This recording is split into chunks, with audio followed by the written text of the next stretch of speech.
Hey guys, Brian delivers you the goods here. I'm returning to you today for the reasons why Japanese rock is getting recognized video. So I'm going to go through what I think about this genre and let you know what I thought about it. So let's dive into this video. Now, there's all kinds of Japanese rock artists that I've listened to.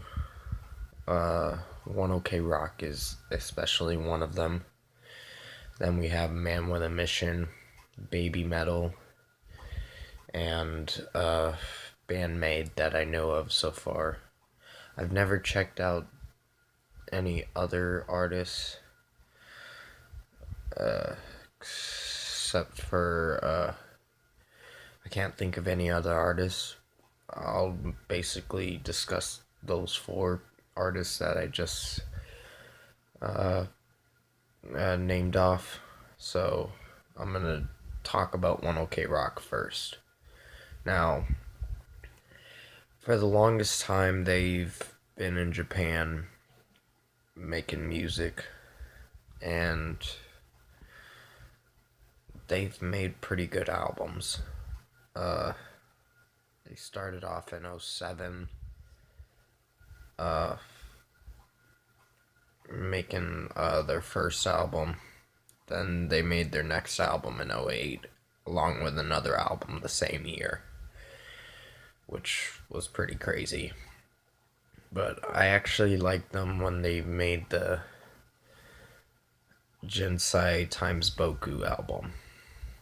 Jensen times Boku album. That was my favorite album by them, because it had a lot of good songs to offer. There were some setbacks in that album, but most importantly, this album was really good. And then they moved into America with their 35XXXV album. They made a deluxe edition for it, and it turned out to be very good. With Mighty Long Fall, Cry Out, Suddenly, the second track on there, Take Me to the Top, Decisions, Paper Planes with Kellen something. I can't think of his name. Kellen Quinn or whatever. Believe if I'm saying it right. You might have to remind me in the comments below. Let me know what his name is. But my favorite song on 35XXXV was One by One. That was my favorite one, because it's got a very catchy hook, a very catchy chorus, and yeah. Then they dive into their second American album, Ambitions, which turns out to be very good. And Bombs Away was my favorite one. But then they experimented a little with a few new songs, which were alright, but this album was very good. The ending of the album was a great closer. Take What You Want. And now we're coming into Eye of the Storm, which I'm suspectingly hoping that it's going to be a good album. Now to talk about Man with a Mission. This band, I'm mostly going to talk about two bands for this review, because I only heard a little bit of Band-Maid and a little bit of Baby Metal, so I never really got into those artists particularly. But I'm gonna talk about Man with a Mission right now. This band has made great music in Japan, and I love their first album, their self-titled album with Don't Lose Yourself. Hasta La Vista, Fly Again. Dance Everybody is a good dance song to really jam out to. Sin of Yesterday was another good one. Rain of July is a great one. Even though it's like 5 minutes long, it's still really good. But yeah, their first album was surprisingly good. And I did a review on it. If you go check it out on my channel, just search up Man with a Mission by Brian Delivers You the Goods and you'll find it. Now, their second album was a little bit longer, like 12 tracks, but it was well done. It had a lot of good tracks to offer, like Distance was my favorite one on the album. Is my personal favorite on the album. From Youth to Death. What's Mash Up the DJ was another good one. This is on the Mash Up the World album, and this album was fantastic. Then we come into I can't think of the other songs. Get Off of My Way. Sorry if I'm hesitating a little. Then Bubble of Life. That's another great song on the album.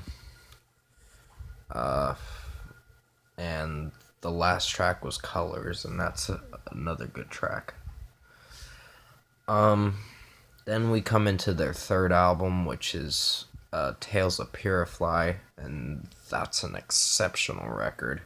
It takes you on a journey with this album. Like a good storyline of characters that have to take back their homeland.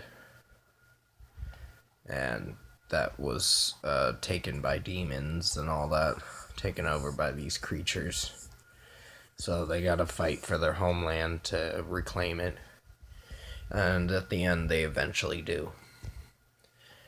And my favorite song has gotta be Babylon on this album, because it's an exceptional song and like 6.5 minutes, but it builds up and it leads into one part of the song to another part and to another part.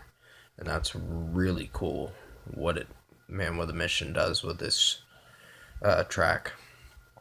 They build a lot of momentum in this track and make it very fucking good.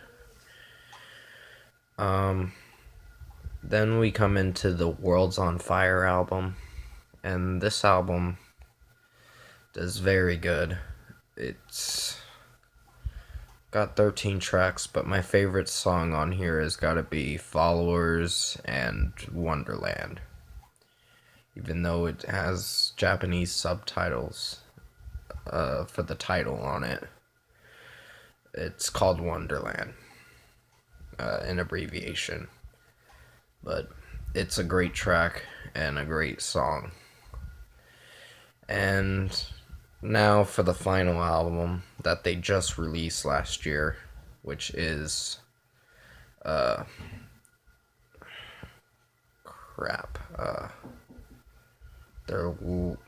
final album was Chasing the Horizon. I'm sorry if I couldn't remember what it was, but this album was very good. There were some songs on here that didn't do as well, but my favorite song on here was Break the Contradictions and Chasing the Horizon, the title track. That is going to be it for the reason why Japanese rock bands are getting recognized. Comment below, let me know what you guys thought of this review that I did, or reasons why episode that I did. Tap a like on this video if you liked it. Subscribe to my channel if you want to. I will be coming back at you today for maybe another video. I'm not sure yet, but I'll hit you up when I make this next video. So thanks for watching this review. I hope you enjoyed it, and I'll see you in the next video.